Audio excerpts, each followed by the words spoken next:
Pai do Senhor, amados irmãos, louvado seja o nome do Senhor.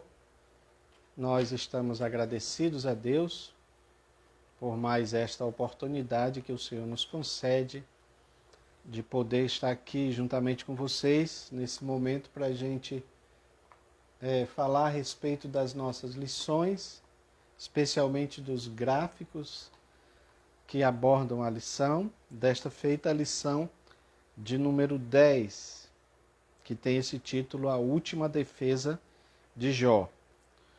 E o textuário diz: ou não vê ele os seus caminhos e não conta os seus passos? A verdade prática diz: ao olhar retrospectivamente para o passado, lembre o quanto Deus trabalhou nele. Muito interessante essa verdade prática. E a leitura bíblica em classe nós encontramos no capítulo 29, vai do versículo 1 a 5, e também do versículo 30, do capítulo 30, versículo 1 a 5, e também o 31, 1 a 5. Os objetivos gerais da nossa lição é mostrar que Jó, profundamente afetado pelo sofrimento, recorda nostalgicamente o seu passado de glória. Tá bom, irmãos? E temos os objetivos específicos, que é mostrar que Jó lembra dos tempos passados, quando era visto e reconhecido socialmente por todos. Né? Ele também faz um contraste entre esse passado com o seu presente, que é exatamente esse gráfico aqui que nós fizemos. Né? Fiz ele agora há pouco tempo para fazer essa comparação e também elucidar a insistência de Jó na defesa da sua inocência, que era exatamente aquilo que nós sempre falamos aqui, que Jó ele permaneceu fiel à sua consciência, ele não fica mal com a consciência dele, né? Mas ele permaneceu reafirmando a sua inocência. Tá? A consciência de Jó não o acusava em nada. Amém, amados? Meus queridos, e o nosso gráfico, ele, como sempre chamo, ele é o gráfico esboço, né? Então ele está relacionado com a lição, né? Então nós temos no tópico primeiro, Jó relembra o seu passado de glória, prosperidade material e espiritual, reconhecimento social, e aí nós temos uma ponderação que o nosso comentarista faz. O tópico 2, Jó lamenta seu estado presente, e tem o desprezo aí de jovens e de classes inferiores, nós acrescentamos aí. Segundo subponto, diz o abatimento físico e emocional. E o terceiro subponto, Deus teria abandonado Jó? Que é uma pergunta, né? O terceiro ponto fala o futuro aberto de Jó, tá? Jó em defesa de sua ética sexual, Jó em defesa da sua ética social, e também Jó busca a resposta em Deus. Meus amados, esta lição tem sido uma bênção. Nós temos aprendido bastante com essas lições. E eu gostaria de começar esta conversa com os irmãos ressaltando pelo menos duas palavras-chave que nós temos na nossa lição. A primeira palavra-chave nós podemos dizer que é esperança, porque a última defesa de Jó demonstra a esperança dele de obter uma resposta para aquela situação. Tá bom? A outra palavra nós podemos colocar aqui como sendo lembrança, uma retrospectiva, tá? Retrospectiva. E aí, claro que a lição nos mostra que ele faz uma retrospectiva da vida dele, do que aconteceu lá no passado. E a minha pergunta aqui para nós, você pode até responder, tá? Se você quiser, mas eu creio que isso é algo mais pessoal. Se nós formos pensar numa retrospectiva, mais ou menos aquela mesma ideia que as televisões fazem no final do ano, quando eles fazem uma retrospectiva do ano que se passou. Se nós pudermos fazer uma retrospectiva da nossa vida, do passado até agora, como é que seria essa retrospectiva? E aí eu quero sugerir para os irmãos pelo menos 3 perguntas que nós devemos fazer para nós mesmos em relação a essa retrospectiva. Primeira pergunta é: o que eu era no passado? Onde eu estava no passado? O que eu era e como eu estava no passado, melhor dizendo, né? O que é que eu era no passado e como é que eu estava? Qual era a minha situação no passado? Segunda pergunta: o que eu sou hoje? Ou como eu estou hoje? Qual é a minha situação hoje? Né? Terceira pergunta: o que eu serei amanhã? Ou como eu estarei amanhã? Essas 3 perguntas são exatamente o que Jó faz na sua retrospectiva. Essas 3 perguntas é as afirmações de Jó sobre essa retrospectiva que ele faz. E essa retrospectiva que ele faz é exatamente um motivo para que ele pudesse ter essa esperança no futuro. Ok, meus amados? Eu acredito que esta lição, ela procura responder a algumas questões importantes a respeito, não o porquê do que aconteceu com Jó, mas elucidar mais ou menos essa ideia do sofrimento de Jó e de que forma isso o ajudou, né? Porque nós sabemos que a conclusão de tudo isso vai lá para o capítulo 42, quando ele diz claramente que conhecia Deus só de ouvir falar, mas agora os olhos tinham visto o Senhor. Então ele teve uma experiência com Deus. Pode ser difícil, pode ser doloroso, mas a verdade é que o sofrimento ele é pedagógico. Ele nos ensina. Desculpa. Então, Jó faz essa retrospectiva. É o que está aqui na interação do professor. É interessante, meus amados, que se nós formos observar, Jó, ele começa, digamos assim, a sua vida mostrando, pelo menos no livro, mostrando que ele era uma pessoa, de fato, bem-sucedida. Então, eu queria dizer que a nossa vida cristã, ela meio que é parecida com uma montanha russa, né? Então, há momentos que nós estamos lá no monte e há momentos que nós estamos lá no vale, né? Estamos no monte da bênção, no monte da comunhão com Deus, no monte da ascensão social, do reconhecimento social, como Jó, né, estava, mas aí de repente tudo aquilo foi tirado e aí ele desceu para o vale da dor, o vale do sofrimento, o vale do desespero, o vale do desprezo social, porque agora é tudo contrário ao que ele tinha pensado, não é isso? Só que aí o que nos chama a atenção nesse personagem é que há uma virada, porque apesar dele estar lá no vale, há um momento em que a vida dele é mudada, a sorte dele é mudada, que é a expressão que é utilizada lá em Jó 42, né? Deus mudou a sorte, Deus mudou o cativeiro de Jó, e aí ele passa a ter uma estabilidade na sua vida. Ele sai do vale e vai novamente para o monte, né? Vocês já experimentaram isso também, esse momento em que tem momentos que nós estamos lá no monte né? Na comunhão com Deus, todas as coisas estão indo bem, mas aí de repente a gente vai lá para o vale, né? O vale da prova, o vale da luta, o vale da dificuldade.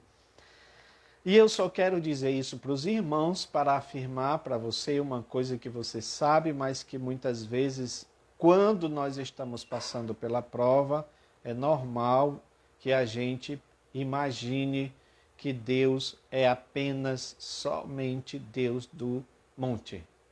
Ele não está no vale, porque é no vale que a gente sente o abandono, que a gente sente que parece que Deus não está presente. Tá bom, irmãos? Então, esta lição ela é muito importante neste sentido. Tem uma coisa aqui que o comentarista diz muito interessante. Ele diz, nesse sentido, Jó não aceita que as coisas terminem assim, porque ele faz uma retrospectiva.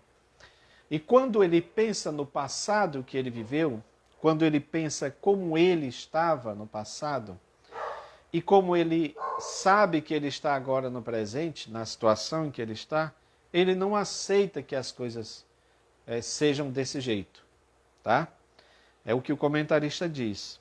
E, portanto, ele então deseja se apresentar diante de Deus para defender a sua causa, que é mais ou menos essa ideia que nós mostramos aqui nesses 5 pontos, tá? Eu esqueci aqui de alterar aqui, mas são 5 pontos.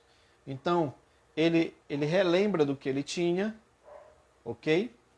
Ele relembra do que ele era, tá? Ele pensava em um futuro, em um determinado futuro, como seria o futuro dele, e até em relação à própria morte, ok? E aí há uma mudança na lição, no texto, nós percebemos isso. Mas agora, então há um contraste. Tudo isso aqui era o que ele tinha, tudo isso aqui era o que ele era, tudo isso aqui era o que ele passava, mas agora ele está vivendo uma realidade diferente. E, voltando para o último ponto, ele espera, ele tem esperança de que haja então um agir de Deus, né, no sentido de julgar a sua causa. Amém, meus amados? Então vamos lá. Jó, ele relembra o seu passado de glória, que é aqui, olha, esse gráfico aqui eu já fiz ele de outra forma, mas aqui eu estou fazendo dessa forma para a gente entender. Então, ele relembra do que ele tinha, ele relembra das suas ovelhas, dos seus camelos, dos seus bois, das suas jumentas, ou seja, porque ele fazia uma associação dos bens materiais com a bênção e a proteção de Deus, que de fato tem tudo a ver. Nós temos o que temos, nós somos o que somos, porque Deus nos abençoa, porque Deus nos dá. Isso é normal, claro, né? Se há uma promessa de nós sermos fiéis a Deus, Deuteronômio 28, né? As bênçãos que Deus fala para Israel, essas bênçãos, elas fazem parte de uma aliança, de um pacto que é feito com o Senhor. Então, o Senhor é aquele que supre, é aquele que dá, é aquele que nos concede as bênçãos, mediante a nossa fidelidade a Ele, né? Então, ele relembra do que ele tinha, tá? Das bênçãos que ele tinha, de como ele era abençoado por Deus, de como ele era protegido por Deus, porque isso é muito importante. A bênção de Deus também se identifica com a proteção que Deus tem para nós, a proteção que Deus dá para nós. Isso é muito importante, tá? Nós entendermos que somos protegidos pelo Senhor, nossos bens protegidos pelo Senhor. Esta é a promessa, esta é a confiança que nós temos, né? Eu sei que quando a gente fala essas coisas e aí de repente a gente pensa no que aconteceu com Jó, parece ser uma contradição, porque aí a gente vai dizer, mas olha, se Deus protege, se Deus guarda, se Deus acampa os seus anjos, por que então que essas coisas acontecem? Exatamente isto que é digamos assim, a pergunta-chave do livro de Jó. Por que os justos sofrem? Por que os justos passam por tribulações em relação àqueles que não são justos, né? E eles vivem aparentemente uma vida boa. Tá bom, irmãos? Então, ele lembra de tudo que ele tinha. Isso é importante. Meus amados, qual é a parte assim prática para nós sobre isso daqui? Eu preciso entender que tudo que eu tenho, que tudo que eu sou, que tudo que eu recebo vem de Deus. Tá? Mas é possível também que, se isso for tirado de mim, é possível também que Deus esteja, de alguma forma, ok? Participando disso ou até mesmo permitindo que isto aconteça para um objetivo, para uma conclusão, tá bom? Para um desfecho, para um ensinamento melhor. Então, é importante que a gente entenda, tá? Porque, afinal de contas, tudo que Satanás queria fazer era provar para Deus que Jó servia a Deus de maneira interesseira. Então, Jó era interesseiro no servir a Deus, porque enquanto ele servia a Deus, Deus cercava ele de bens. Só que agora Deus permitiu que os bens dele fossem tirados para provar para Satanás que, de fato, ele servia a Deus não por interesse. Tá? Então é importante nós entendermos isso. Isso aqui está relacionado com o que ele tinha. Tá bom? Com o que ele tinha. Mas aí ele também vai lembrar do que ele era, que é o que a nossa lição fala aqui no ponto 2, reconhecimento social. Ele se lembra da sua antiga condição social, de quando exercia a função de um respeitado juiz. Esse gráfico aqui ainda não está no grupo, mas eu vou colocar ele, tá bom? Para os irmãos baixarem. Eu acho que é importante vocês utilizarem, porque ele faz essa comparação do que ele era e do que ele tinha, tá? E da situação atual. Então, o Jó, ele era um respeitado juiz, ou seja, aquela pessoa que ficava à porta da cidade, mais ou menos naquela mesma ideia ali do personagem de Ló, ficava na cidade de Sodoma, né, na porta da cidade, como uma espécie de juiz, ok? Como uma espécie de administrador. Então ele julgava as causas. Ele também era uma espécie de conselheiro, ele aconselhava as pessoas mais jovens, inclusive, ok? Ele era um bom orador, porque o texto deixa claro que as pessoas se agradavam das palavras dele, porque ele se pronunciava na congregação, ou seja, nesse ajuntamento, porque não podemos dizer que era uma igreja, não é? Até porque a ideia de igreja só vem surgir no Novo Testamento. Tá? Mas era uma congregação, uma assembleia, uma reunião de pessoas. Então ele se pronunciava. Então, portanto, era um bom orador. E aqui, meus amados, já tem o que ele fazia, né? De como ele agia, essa ética social. Porque diz aqui, olha, na nossa própria lição, na busca pela justiça social, já protegia os pobres, punir os opressores. Seu amor e defesa pela justiça era como uma vestimenta, né? Ele se vestia disso, né?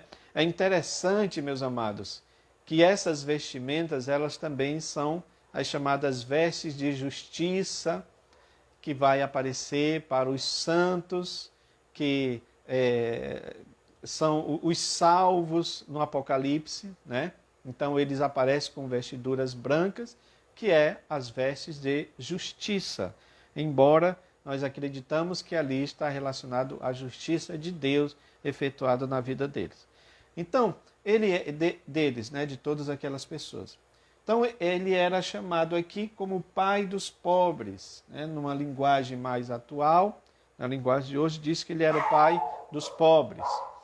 ele era os olhos do cego, os pés dos aleijados, tá? Então ele era aquela pessoa que protegia todas essas pessoas que estavam nessa situação, tá? Ele era ajudador das viúvas, dos órfãos, dos estrangeiros. Então ele era de fato essa pessoa altruísta, que pensava no bem do próximo. Ok, irmãos? E aí, meus queridos, é interessante também que eu fiz esse gráfico aqui, olha, aprendendo com os si de Jó, que está lá no capítulo 31, tá? Então, tudo isso aqui está relacionado com a ética de Jó, com o que ele colocava como uma condição. Aliás, até o nosso comentarista, ele fala aqui, olha, é como se Jó estivesse revendo as categorias de pecado que poderia ter sido a causa da sua desgraça. Olha, interessante. Então ele fala tudo isso aqui, olha, se eu usei de falsidade, ou seja, se eu fui falso, se eu me desviei do caminho, se o meu coração foi guiado pelos meus olhos, né? Aquela pessoa cobiçosa, se minhas mãos foram contaminadas com o mal, no caso da prática de coisas erradas, se fui seduzido por alguma mulher casada, olha aqui entra a questão da ética sexual que o comentarista fala, né? Se neguei justiça aos meus empregados, se não ajudei ao pobre ou à viúva, se não partilhei o meu pão com o órfão, olha que coisa interessante, irmãos. Se não ajudei alguém com frio por não ter roupa, né? Isso está tudo no texto da palavra de Deus. Se fui injusto com a viúva na sua causa, porque ele como juiz, né? Então ele está dizendo que não cometeu nenhuma injustiça com as mulheres, né? Especialmente as viúvas, que aliás, vocês sabem, na cultura judaica, eram pessoas assim, meio que desprezadas, né? Mas Jó estava dizendo que cuidava, que era justo com essas mulheres. Ele diz aqui, olha, se me confiei na minha riqueza, ou seja, se eu coloquei meu coração na minha riqueza, né? Se me orgulhei de tudo que eu tinha, porque tem pessoas que são assim, não é? Elas se valorizam pelo que têm, então, por aquilo que ela tem, pelos bens que ela tem, ela se orgulha, ela se envaidece, ela coloca nos bens todo o seu coração, né? E aí ele fala uma coisa interessante aqui, meus amados, se adorei ao sol, à lua, como se fossem deuses. Interessante que nós estamos falando de um personagem que é anterior à lei. E tudo que ele está falando aqui está contemplado na lei. Adorarás o Senhor teu Deus e somente a ele servirás. Ou seja, inclusive a lei fala que não é para adorar nem astros, nem nada, né? Mas ele está dizendo que já fazia isso. Tá bom? Se me alegrei com a desgraça do meu inimigo, Provérbios também fala muito sobre isso, tendo prazer com os seus problemas. Lembra que há pessoas que são assim, não é? Quando o inimigo ele sofre e tal, então a pessoa se alegra com isso, tá? A palavra de Deus diz claramente o contrário, que é para você amar o seu inimigo, que é justamente as palavras de Jesus. Então, meus amados, é interessante essa ética de Jó, né?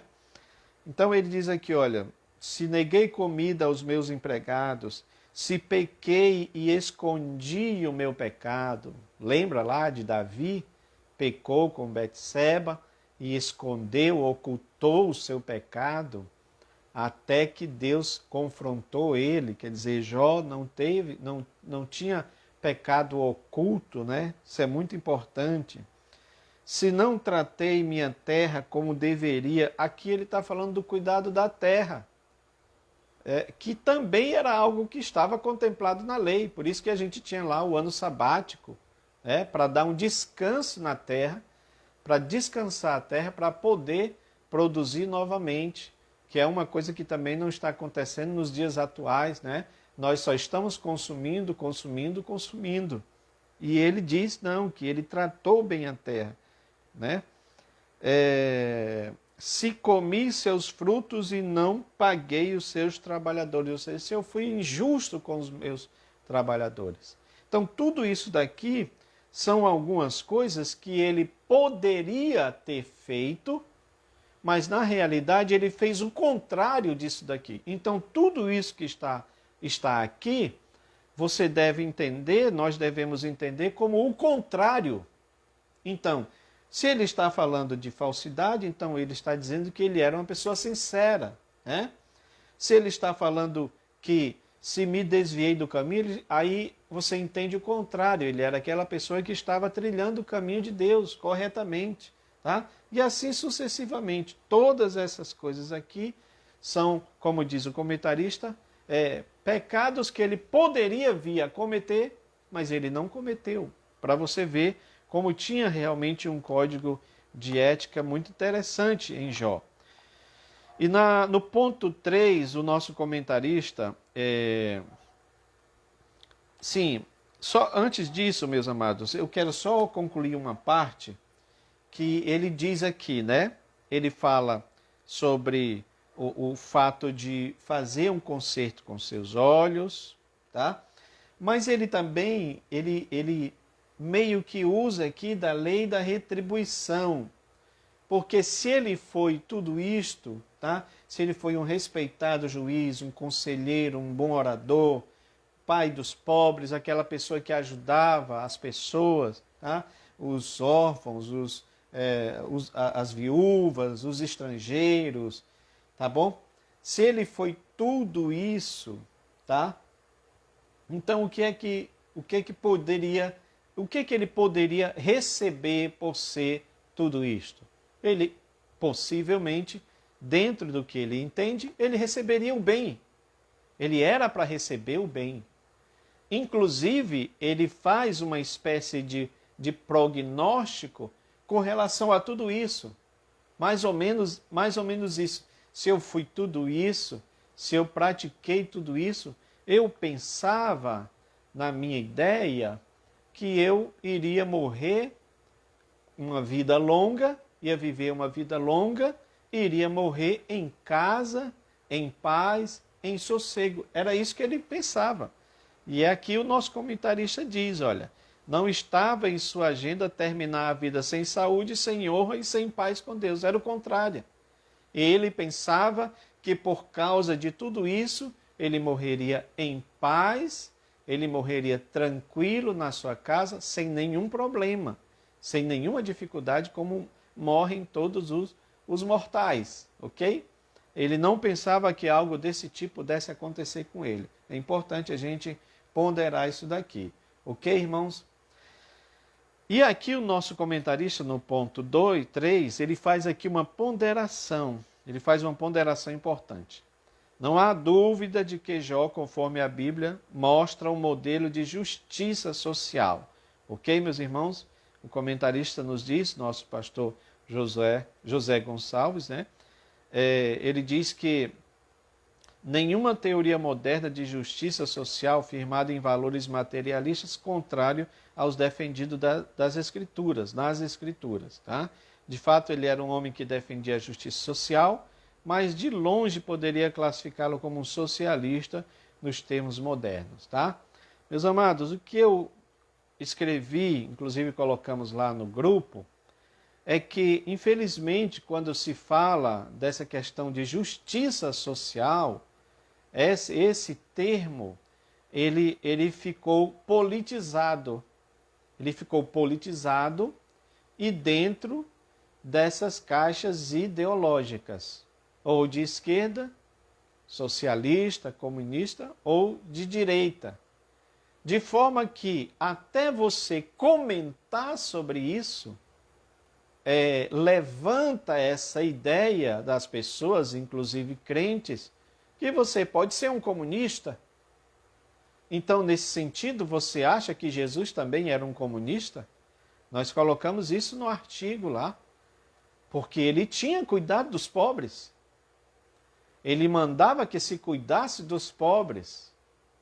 Veja que quando foi levado para ele a questão da multidão que estava faminta, Jesus devolve o problema para os discípulos. Olha, dê vocês a ele de comer. E os discípulos não poderiam alimentar toda aquela multidão. E aí Jesus pergunta, o que vocês têm aí? Isso me chama muito a atenção, meus amados. Eu gostaria que você prestasse atenção nessa parte. Porque ele poderia muito bem pedir que eles trouxessem somente os cestos. Porque ele iria fazer aparecer pães e peixes. Mas ele pergunta para os discípulos, o que vocês têm aí? E aí eles encontram, né, nos textos sinóticos, nem todos informam, mas se eu não me falha a memória, eu acho que é João, que informa que havia um rapazinho, um jovem, um adolescente, que tinha 5 pães e 2 peixinhos. Né? Aí o que tinha que fazer? A multiplicação. Então, denota aí que Jesus se utiliza daquilo que foi dado para ele poder multiplicar. Então, isso demonstra que há uma sinergia, uma parceria entre aquilo que nós fazemos e aquilo que Deus faz. Deus faz aquilo que nós não podemos fazer, mas a nossa parte precisa ser feita. E olha, meus queridos, em nome de Jesus, vamos acabar com essa ideia de ideologias, tá bom? Eu coloquei lá uma coisa muito séria, muito lógica. Quem está na sarjeta, a pessoa que está mendigando, a pessoa que está necessitada, ele não quer saber de ideologia.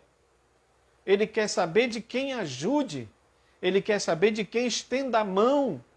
Ele quer saber de quem pode dar o pão. Isso é um ponto interessante porque o artigo que eu escrevi tem uma charge, tem um desenho, e eu tive até que mudar porque eu coloquei lá como se fosse uma liderança, né? Como se fosse um título, e alguém reclamou, mas é só o pastor? Não, claro que não. É todas as pessoas. Mas o pastor é o líder. Ele é o líder. Se ele não der exemplo, como é que você pode entender que o membro vai se basear pelo seu pastor? Evidentemente que ele vai dizer, ora, se o meu pastor não ajuda, eu também não vou ajudar. O que é um erro.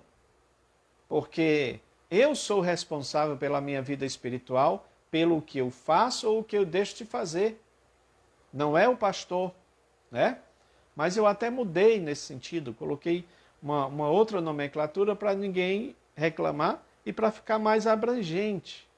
Porque a ideia ali é o seguinte, aquele membro, aquele crente está entregando uma literatura e a pessoa, a criança lá, está dizendo, olha, eu aceito esse pão do céu, mas eu quero também o pão da terra. Porque isso é uma lógica, irmãos. Nós somos homens espiritual e homem carnal, né? Homem carnal no sentido de carne, de matéria. Então essa matéria, essa carne precisa se alimentar. Alimentar do pão natural, do pão, da comida mesmo. Nós precisamos, né? E muitas vezes a gente faz isso. Aliás, tem um texto, não sei se é Tiago, um daqueles textos lá que ele fala sobre isso, né? Da pessoa que vem para buscar ajuda e aí você despede dizendo vai em paz, Deus te abençoe. Não, né? Não é assim. É ajudar mesmo, é tentar sanar esse problema, porque o problema social é grave, irmão, principalmente no nosso país, principalmente na situação em que estamos vivendo. Então é necessário que se faça isso, é necessário que se tenha esse amor para ajudar as pessoas menos favorecidas, sem viés ideológico. Em nome de Jesus a gente tem que acabar com isso. Não é porque você ajuda uma pessoa, não é porque você tem um trabalho assim, que você é socialista, que você é comunista. Nada disso. Porque quem pensar assim vai ter sim problema, porque aí não vai ter desejo de ajudar. Não vou ajudar porque quem faz isso é os comunistas. Não, não é desse jeito. Eu sei, inclusive o que o nosso comentarista diz é exatamente isso, porque as pessoas se utilizam das ideologias para implantar o seu sistema, para implantar costumes e doutrinas contrárias à lei de Deus. Mas isso não nos isenta de ajudarmos, né? Lembre-se daquele texto de Mateus 25, julgamento chamado Julgamento das Nações. Tive fome, me deste comer, tive sede, me deste beber, estava nu e me vestiste, estava preso e foste me visitar. Aí se pergunta, para quem foi feito isso, Senhor? Quando foi que nós fizemos isso contigo? Quando vocês fizeram a qualquer um dos pequeninos, vocês fizeram também para mim. Então, irmãos, vamos atentar para isso, tá bom? Segundo ponto, vamos lá para a gente correr aqui. Jó lamenta o seu estado presente, que é aquilo que nós estávamos falando, né? Ele lembra do passado, e aí eu volto àquela pergunta que eu fiz lá do início, né? O que eu era, ou onde eu estava, o que foi que Deus fez por mim quando eu estava lá no passado? O que foi que Deus fez por você? O que foi que Deus fez por mim? É muito importante, porque aí eu vou saber como é que eu estou hoje. E eu vou saber como resolver as coisas hoje, né? Olha, agora a coisa já muda, porque ele lembra do estado presente dele, né? Então, eu tinha todos esses bens, eu era muito respeitado no meio social, eu pensava que por causa disso eu morreria bem, numa velhice boa, como diz uma expressão bíblica, farto de dias, ou seja, morreu aproveitando toda a vida, viveu bem e morreu. Tá? Jó pensava que era assim. Aí ele diz, mas agora. Então esse mais agora é o contraste do que ele estava vivendo agora na situação atual. Por exemplo, ele era desprezado por pessoas, a lição fala sobre isso, por pessoas mais desprezíveis que ele, né? O nosso subsídio aqui diz que eram como filhos de loucos, filhos de doidos, né? Colocamos aqui, olha, eles eram como se fosse, eles eram filhos de loucos, eles moravam em barracos ou cavernas, tá? Eram magros, esqueléticos, se alimentavam lá de uma planta do deserto, né? Eles eram expulsos da cidade como se fossem ladrões, porque evidentemente se eles não tinham nada, então eles eram também ladrões, tinham que roubar, né?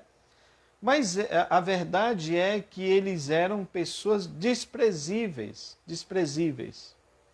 E esses filhos dessas pessoas, que seguiam o mesmo exemplo dos pais, eles eram essas pessoas que escarneciam de Jó. Inclusive ele diz claramente no texto que eles cuspiam na cara dele. Agora olha só, irmãos, que coisa impressionante. Uma pessoa desprezível, né, mais desprezível, numa situação pior, fazendo esse tipo de atitude com uma outra pessoa. Você já viu isso acontecer? Às vezes acontece, né? Uma pessoa, às vezes, sem moral, sem condição nenhuma, né? Mas aquela pessoa, quando você está numa situação difícil, aquela pessoa pode vir lhe atacar ou falar coisas que não deve, né? Então, eram essas pessoas desprezíveis, tá? E isso aqui, eu acredito, tá bom, meus amados, que isso só é frisado aqui para mostrar a situação deplorável socialmente em que Jó se encontrava. Porque se ele já estava, como diz lá no início, no pó e na cinza, e todos vocês estudaram essa parte, né? O que significa essa expressão no pó e na cinza? Ele está em um local destinado a pessoas que eram afastadas da sociedade, pessoas que eram doentes, pessoas que eram leprosas, embora isso não queira dizer que o problema dele era lepra, mas era um problema também grave, muito grave. Então ele está lá no pó e na cinza, é como se fosse esse lixão, ele está lá no lixão. E essas pessoas, esses garotos, essas pessoas também estavam lá. E essas pessoas caçoavam de Jó, essas pessoas menosprezavam Jó. Tá bom? Para você ver como a situação dele estava difícil, tá? Estava complicada.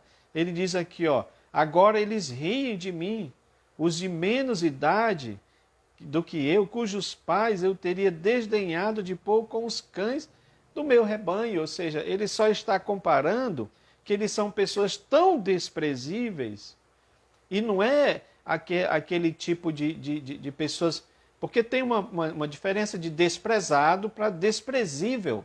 Ou seja, eles eram pessoas ruins mesmo. Ok, irmãos? Então, ele está dizendo aqui que eram como se fossem pessoas ruins, que não era digna de ficar junto com os cães. E você sabe que o cão, o cachorro, era tido como um animal desprezível. Ainda não tinha aquela ideia, digamos assim, aquela domesticação dos animais, né? Especialmente do cão. Não se poderia dizer que naquela época o cachorro era o melhor amigo do homem, né? Pelo contrário, tá?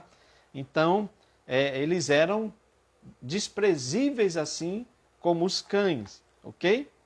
Então, de homem respeitado, ele passou a ser visto como uma escória social. E aí tem toda essa questão do abatimento emocional que ele passou, tá bom? Todo esse sofrimento. Colocamos aqui também, olha, ele sofreu essa miséria, essa amargura, esse espírito abatido, esse desejo de morte. A Bíblia mostra sobre isso. Ele não tem paz, não tem descanso. Ele perdeu o sentido da vida. Para ele não tinha motivo para viver. Por isso que tem aquela questão lá, né? Ele dizer que era melhor ter nascido morto, né? Nós estudamos sobre isso, tá? Porque não morri ao nascer, tá? Ele tinha insônia, pesadelos aterrorizantes. De alguma forma, aquela doença causava pesadelos nele, e isso é possível acontecer, tá bom, amados? Olha, ele tinha vergonha e medo do terror de Deus. Ele tinha tormento, zombaria e hostilidade de todos, que era isso aqui que nós estávamos falando. Ou seja, ele estava fisicamente enfraquecido e ele estava isolado, tá? A gente vê isso daí, tá bom? Quando você faz esses trabalhos de visitar as pessoas que estão mendigando na rua, né? Você vai fazer uma distribuição de um alimento e tal, então você vê uma situação não assim parecida, mas socialmente parecida. Por quê? Porque aquela pessoa ali, ela corre perigo de estar naquela situação. Vocês já viram casos acontecer assim, de pessoas atirar, de pessoas investir contra aquelas pessoas ali e matar, né? Então Jó, ele tinha esse mesmo tormento, tá? Os planos de Jó foram fracassados, ele foi abandonado pela esposa, pelos parentes, pelos amigos. Como se não bastasse tudo isso, ele estava agora sendo acusado constantemente pelos seus amigos, né? Então houve uma perda de dignidade e ele também clamava por socorro. Ele ia à congregação, conforme nós falamos. Ele estava lá clamando por socorro, pedindo ajuda, mas ninguém observava Jó nesse sentido para ajudá-lo, tá? E aí nós temos essa pergunta aqui. Deus teria abandonado Jó? Por causa de tudo isso que tem acontecido com ele, desse abatimento físico e emocional, que aliás é algo que também acredito eu que muitos dos irmãos passaram, muitas famílias passaram em relação a isso.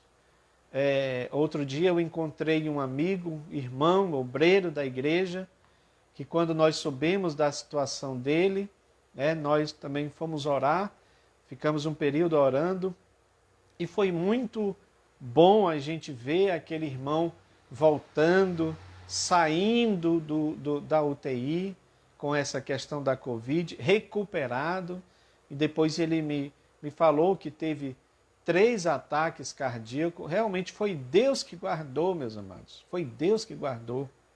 Então é claro que tudo isso abate física e emocional a pessoa, né?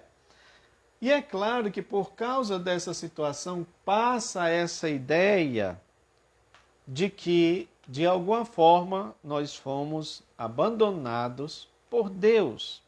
O nosso comentarista diz: quantas pessoas não passam por esse sentimento? Quantas vezes um sentimento de injustiça não nos assola a alma? Não é isso, irmãos? Por que que às vezes uma criança, um filho de um crente, passa por problemas tão difíceis, por doenças tão difíceis, e às vezes você vê uma pessoa ímpia, uma pessoa que faz maldades para o próximo, para a sociedade, parece que aquela pessoa vive bem, mas de repente você tem o filho de um justo, que é também uma pessoa fiel ao Senhor, mas a pessoa passa por essas dificuldades. Então é claro que é quase que natural que a gente tenha esse tipo de sentimento, tá bom? Meus amados, eu quero dizer para vocês, em nome de Jesus, isso não nos torna, digamos assim, fraco, porque tem pessoas que pensam isso. Isso nos torna humanos. Humanos. Aliás, foi esse sentimento que Jesus experimentou na cruz do Calvário. Elohim, Elohim, lama sabachthani. Deus meu, por que me desamparaste? Por que me abandonaste?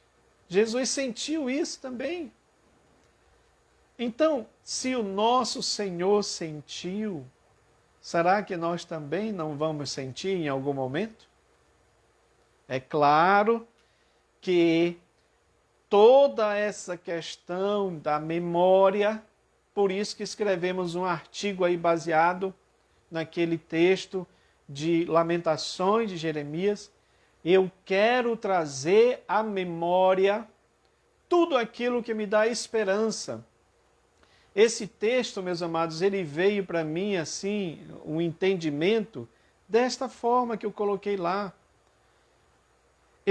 Jeremias estava naquela situação do cativeiro, e o que ele procura fazer é o seguinte: eu quero me lembrar do que Deus fez lá atrás, do que Deus fez lá atrás, de todos os livramentos que Deus fez para o povo de Israel, tirando do Egito com mão poderosa, livrando dos inimigos, introduzindo em Canaã, vencendo todos os adversários, fazendo milagres e maravilhas. Eu quero lembrar de tudo isto hoje, na minha situação, para que a lembrança do que Deus fez lá atrás, seja para mim um motivo de esperança do que Ele vai fazer no futuro. Glória a Deus. Você entendeu isso? Então, eu preciso entender que o que Deus fez comigo lá no passado, dos livramentos, das bênçãos, das vitórias que Deus me concedeu, eles devem servir, meus amados, como uma mola propulsora para o futuro. Eu não posso, porque, olha, preste atenção numa coisa em nome de Jesus. Nós temos memória curta. Por isso que a Bíblia está cheia de memoriais. Glória a Deus. Porque esses memoriais, porque eles vão fazer lembrar do que Deus fez no passado, com a promessa que se Ele fez no passado, Ele vai fazer no futuro, mesmo que a situação esteja difícil agora. Um memorial muito importante para nós, que fala da nossa comunhão e fala de tudo que Deus vai fazer no futuro, é a própria Santa Ceia. A ceia do Senhor é isto. Fazer isto em memória de mim, fazer isto lembrando de mim, fazer isto lembrando de tudo que eu fiz, de tudo que eu falei, de toda a minha doutrina, de todo o meu evangelho, de todas as minhas palavras. E olha que aí está inclusive, sabe, Mateus 24. Porque Jesus, em certo momento, ele também diz: eu não vou beber mais desse vinho com vocês, até que eu venha beber de novo no reino do meu Pai. Ou seja, então o memorial é para isso, é lembrar do que Jesus fez lá atrás, para que a gente tenha a firmeza, a certeza de que nós vamos beber com Ele, ou seja, nós vamos brindar com Ele, nós vamos nos alegrar com Ele, nós vamos nos congratular com Ele, porque isto fala da sua vinda, do seu retorno, do arrebatamento da igreja, da ressurreição dos santos, amados. Tudo isso está incluso. Então veja como é importante você lembrar, esta mensagem tem que ser a mensagem mais importante, eu acredito, porque para mim está sendo assim. Claro que é normal que nas nossas lutas, nas nossas dificuldades, a gente se sinta abandonado, especialmente quando você clama para Deus, quando você pede a Deus e parece que Deus não responde, parece que o céu está cerrado, parece que as portas estão fechadas, parece que Deus não está ouvindo, parece que Deus não está, vou falar numa linguagem mais comum, nem aí para a situação. Mas só que não é isto. Eu acredito em um Deus que, mesmo ausente ou parece ausente, Ele está presente. Mesmo em silêncio, Ele está falando alguma coisa. Mesmo quando parece que Ele está inerte, não está fazendo nada, mas Ele está agindo.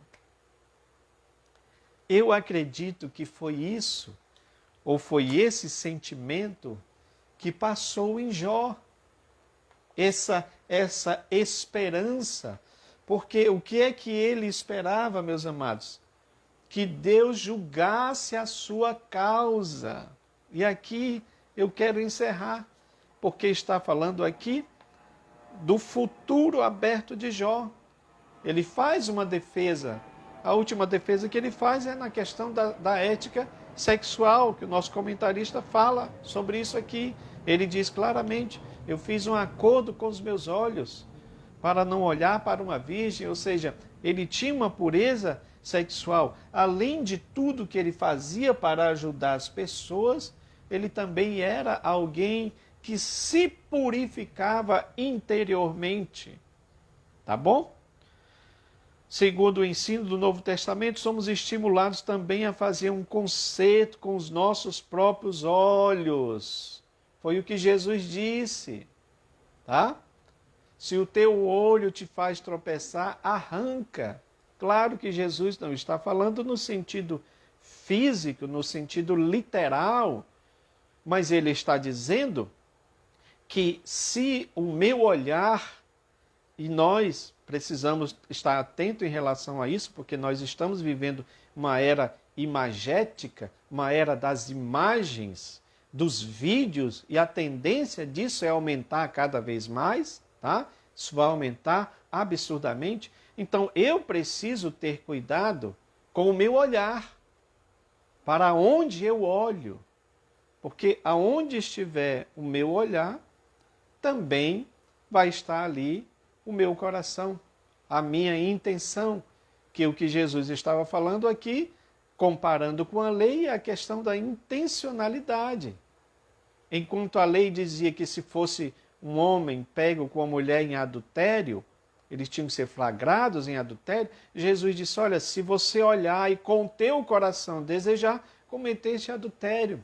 Jesus estava indo na raiz do problema, que afinal de contas você pode até não adulterar fisicamente, mas você pode adulterar com o seu olhar. Sim, é possível isso acontecer. E Jesus sabia disso. Então Jó, ele tem essa pureza, ele faz a sua defesa social, que é aquilo que nós estávamos falando, né? Já expliquei esse ponto. E ele busca a resposta em Deus. Olha o que ele diz. Ah, quem me dera um que me ouvisse. Ele já havia feito a viagem retrospectiva para o passado, agora ele faz uma análise sobre a sua situação presente, conforme eu falei para vocês, com um olhar no futuro. Com um olhar no futuro. Ele quer se apresentar diante de Deus, porque está consciente da sua inocência. E aí ele acredita que, assim como um príncipe, né, se apresenta diante do tribunal, ele confia que será inocentado.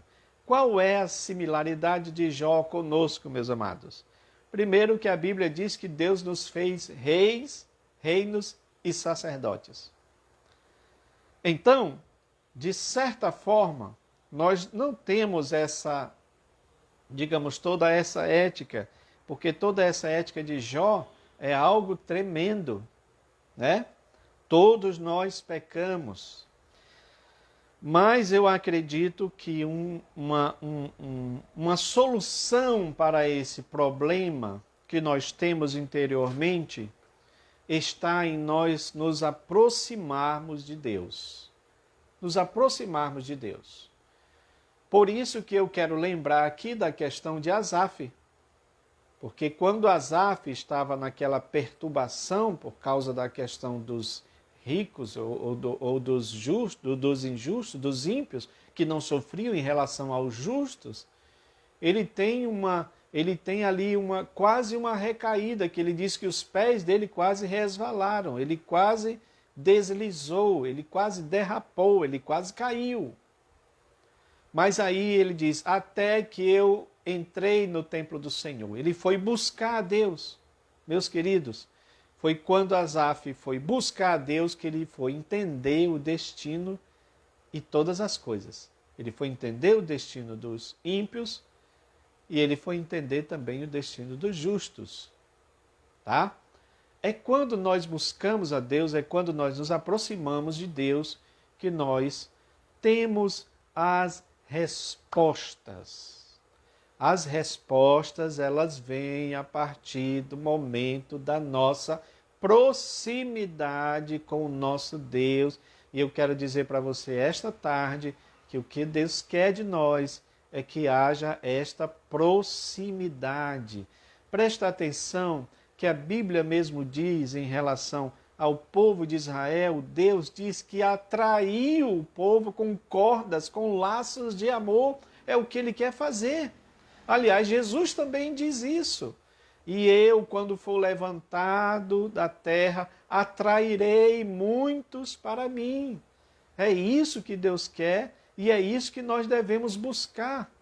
Essa atração para Deus. Não adianta a gente, às vezes, ficar se batendo ou tentar buscar resposta ou tentar, sabe, outros meios. O que precisamos fazer é uma entrega total a Deus. O que Jó fez foi exatamente isso. Ele suplicou para que o Senhor, o juiz de toda a terra, viesse julgar a causa dele.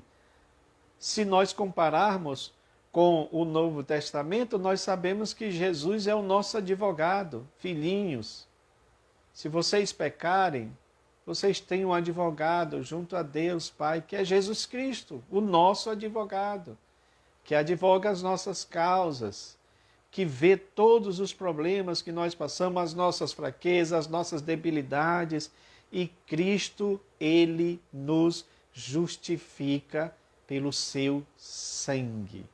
Glória a Deus. Nós louvamos a Deus porque nós fazemos uma comparação e podemos ver que naquela época de Jó não havia um redentor aos moldes de Cristo, porque Cristo ainda não tinha nascido, ainda não estava no tempo de nascer. Porém, hoje, meus amados, nós temos o nosso Redentor, nós temos o nosso advogado, nós temos aquele que julga as nossas causas, e nós podemos, conforme diz o escritor de Hebreus, olha que coisa maravilhosa, nos aproximarmos com intrepidez no Santo dos Santos, pelo sangue de Jesus, pelo sangue da nova aliança. Meu querido, é só dessa forma que nós temos vitórias sobre os problemas da vida, sobre os dramas que nós vivemos, sobre as perguntas que nós fazemos e muitas vezes não temos resposta. É nos aproximando de Deus, com o coração limpo, com as mãos lavadas, com o sangue de Cristo, nos aproximamos do Senhor. E aí nós temos vitória em todas as nossas lutas. Eu quero agradecer os irmãos estarem até agora nos ouvindo. Nós temos alguns irmãos aqui, né, comentando. A irmã Sirlene, graças a Deus. Meu irmão Leonardo Souza, glória a Jesus. É isso mesmo.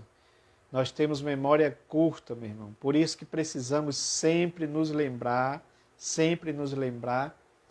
do que Deus fez por nós, do que Jesus fez por nós. Aliás, a ceia é para isso, não é?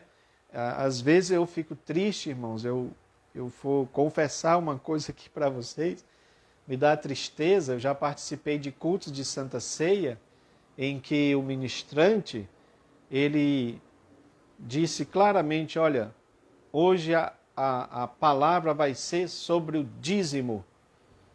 E é claro que aquilo causou um choque nos irmãos, porque não é assim que Jesus diz. Era uma santa ceia, era uma ceia do Senhor. E na ceia o que Jesus diz é, vocês devem se lembrar de tudo que eu fiz.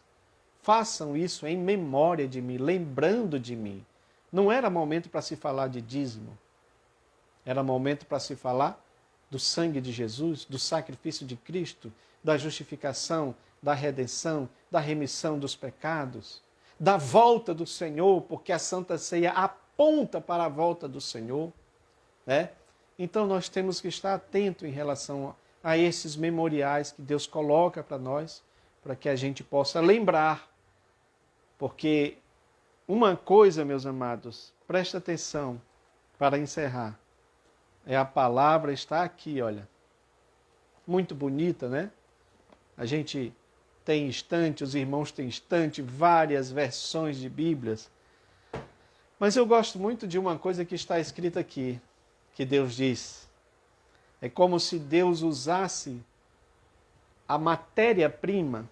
Nós chamamos isso aqui de suporte, tá? Na área gráfica. Qual é o suporte? É papel para imprimir. Você sabe qual é o suporte mais importante para Deus? É o nosso coração. Escreverei as minhas palavras no coração de vocês, diz o Senhor.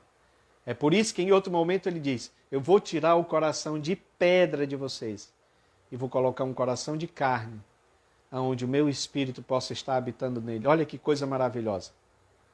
O nosso coração precisa ser maleável como a carne e não como pedra, porque pedra não tem vida. Então não tem sentido Deus colocar o espírito dele numa pedra. Ele coloca o espírito dele num coração de carne, maleável, aonde a palavra de Deus vai abundar dentro de nós, tá bom? Meus amados, eu agradeço vocês. Continue orando por nós, para Deus nos abençoar, para Deus nos dar força para a gente continuar nessa jornada, tá bom? Deus os abençoe, em nome de Jesus. Amém.